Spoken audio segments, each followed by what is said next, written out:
pronounce your name for me? Because a lot of people are always asking me how to pronounce my name. So is it Az'an? It's Azan, Azan.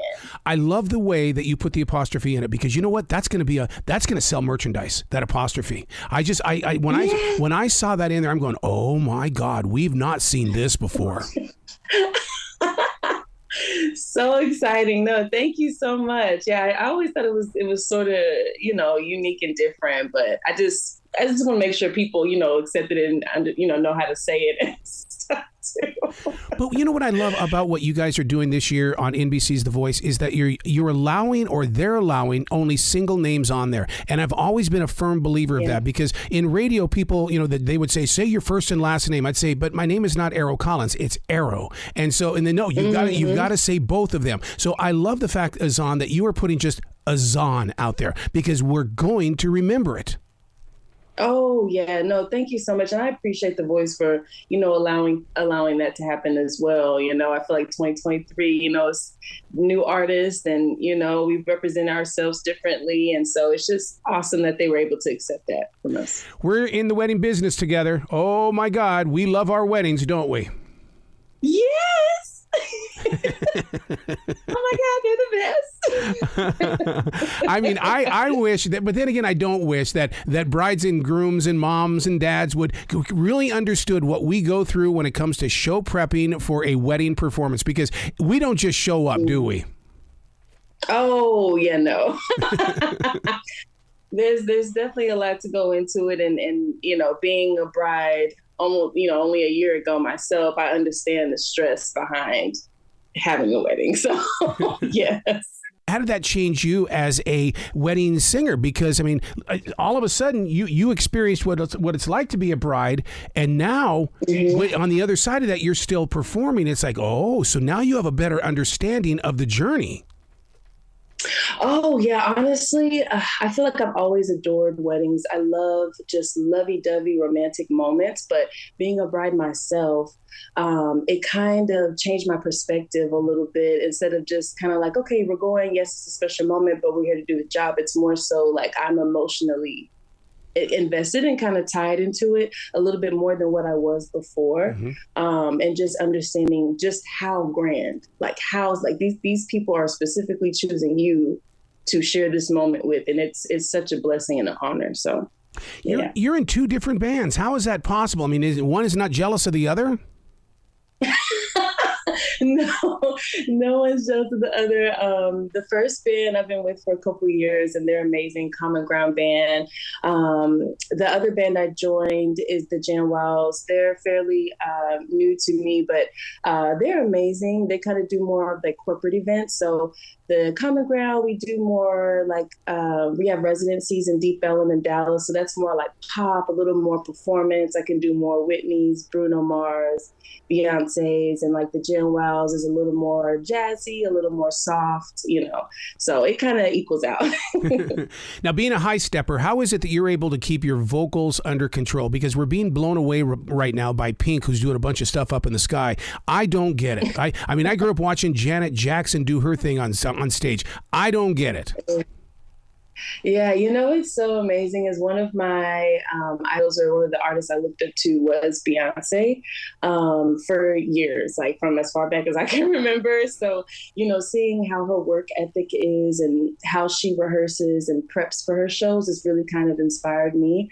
Also, I know when I was a high stepper, I was also in choir, like all at the same time. So it just kind of, I've seen the result of staying on top of, working out and taking care of your body and your instrument. So, it's helped a lot. One of the things that I keep hearing a lot about this year on NBC's The Voice is this thing called cheer music. I can only assume, but there are listeners that are going, cheer music? Are we talking about cheerleading? And so let's educate the listener as well as myself on what cheer music is. Yeah, of course. So if some people actually may be familiar with the Netflix show Cheer, and you have like these two teams that go to Daytona, Florida, and they do these high level competitions. Nice. And the music that you hear, that's the music that I create, for companies. And I'll go in and I sing, and we do both. We rap and we sing, and we just want to hype up the crowd. And it's such an amazing moment. And I love seeing how like the the cheer like comes together, the routines come together with the music. I think that's probably my favorite part because it's like, oh my God, like, it makes it so it's so much fun. It's amazing. I was wondering what it was like for you to be able to sit there and create something, and then when you see it come to life on a real live stage, I mean, my heart, it explodes because it's a moment that came from you and now it belongs to them. Mm.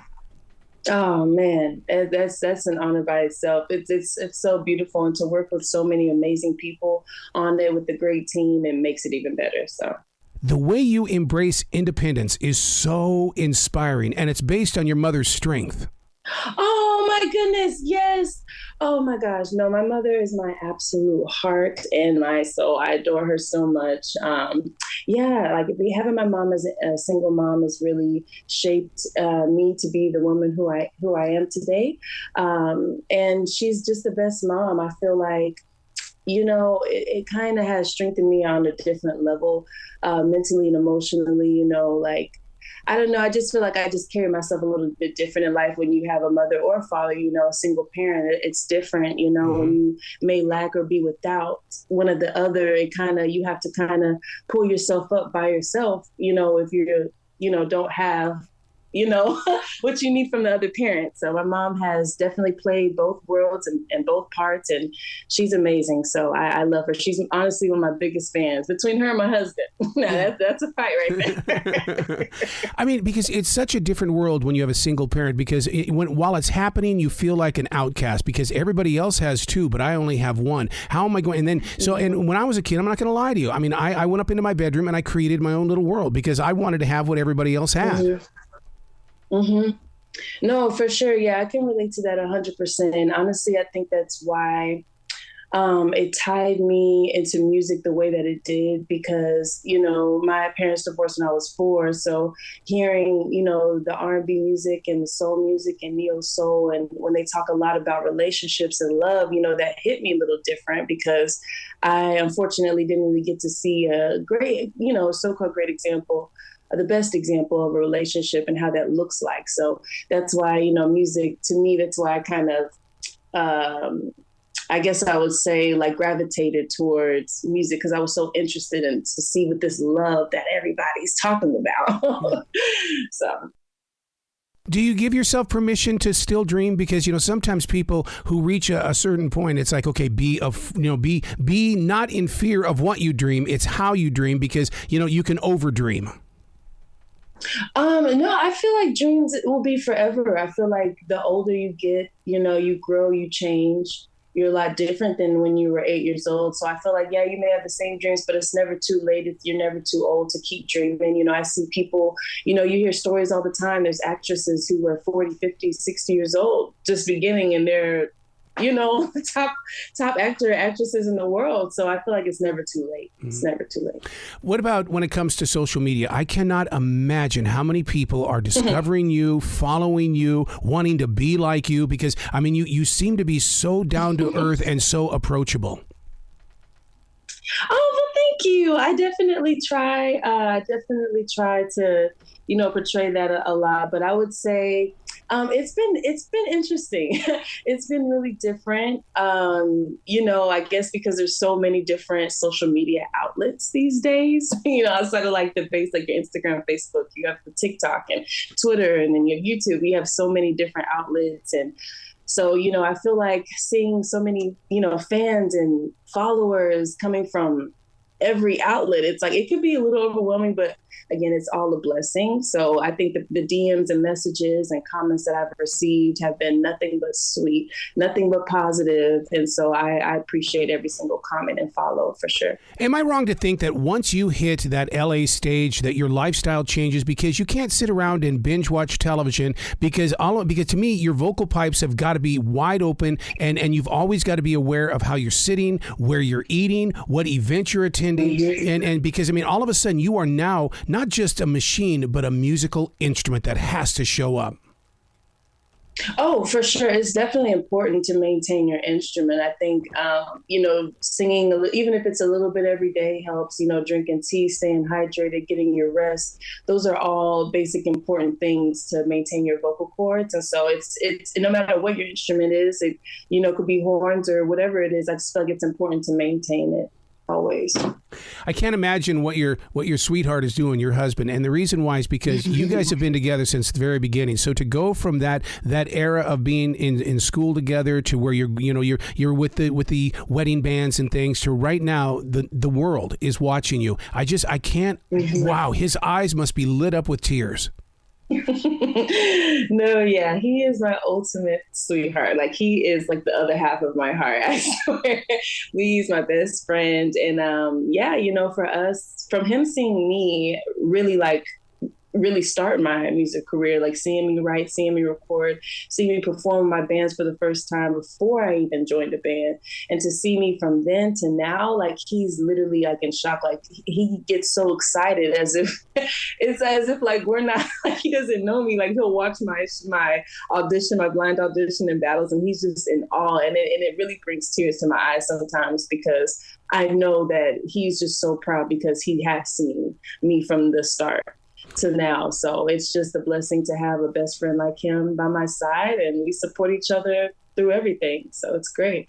A lot of people don't understand that creative people, when we become that person that has brought the limelight to us, I mean, there's a moment where you go, okay, I am Azán. And because, I mean, do you have to go through those mental exercises as well, where it's like, it's almost like a shape of meditation, where it's like you give yourself that moment of silence and then all of a sudden you're Azán.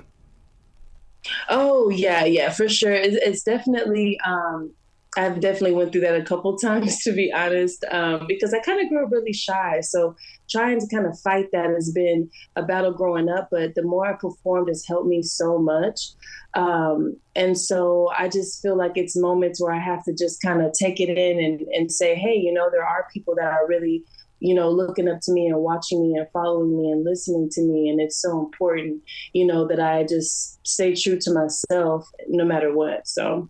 Do you ever have those moments, and it might be just me being weird because people are constantly asking me questions and things, you get kind of tired of answering questions. You just want to say, there's a Google somewhere. Go get Google, ask Google the question about me, and you'll have your answer. Trust me, there's got to be an AI somewhere that's already going to have that answer for you.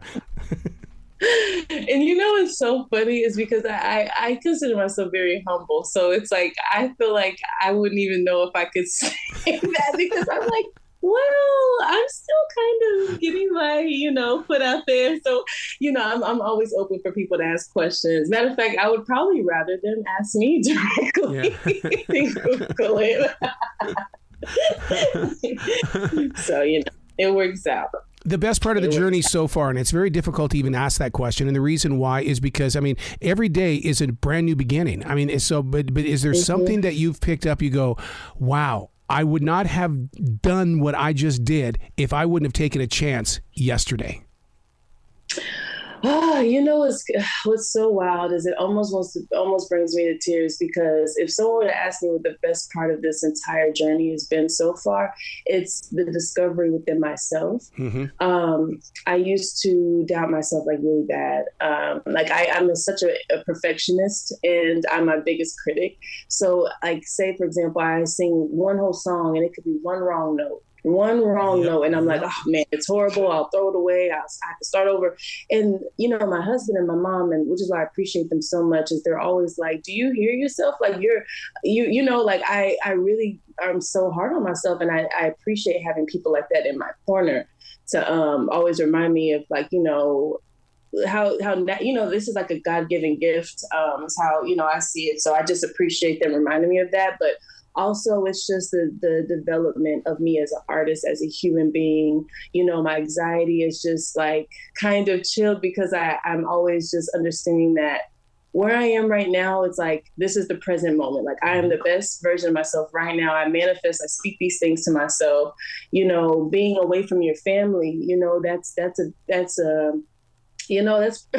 that could be pretty hard for somebody who's never done that before. And so I've learned to trust in myself for like the first time in my life, so I really have to depend on myself, pray a lot. It's been such a growth moment for me. So I think that's probably the best take I can take out of this, is because, you know, I can take this and use it outside of this once, you know. That is so true and so real, because when I get in one of those moments, the first thing that I do is I say, be nice to me, be nice to me. If I wasn't here, you wouldn't be here. Be nice to me. Yeah. No, you know, it's like, hey, what Erykah Badu says, we're sensitive about our stuff. You know, so I just want to continue to represent positivity, and that's the artist I am, and what I want to represent to the people. So, you know, it's bringing joy. So where can people go to find out more about you and to give you a lot of love? Yes, I love all the love. You can follow me on Instagram, on Facebook, on TikTok, on YouTube at Azan AZANHYSN,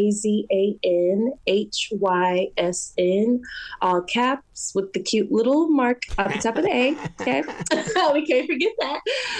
But no, yeah, just follow me anywhere. I'm trying to get back on Twitter. I think it's called X now. Yep. So, you know, people bear with me on there, but everywhere else, definitely follow me. I have, you know, music everywhere on all the outlets, Apple Music, Spotify. So yeah, go check out your girl, go follow. Well, you got to come back to this show anytime in the future. The door is always going to be open for you, Azan.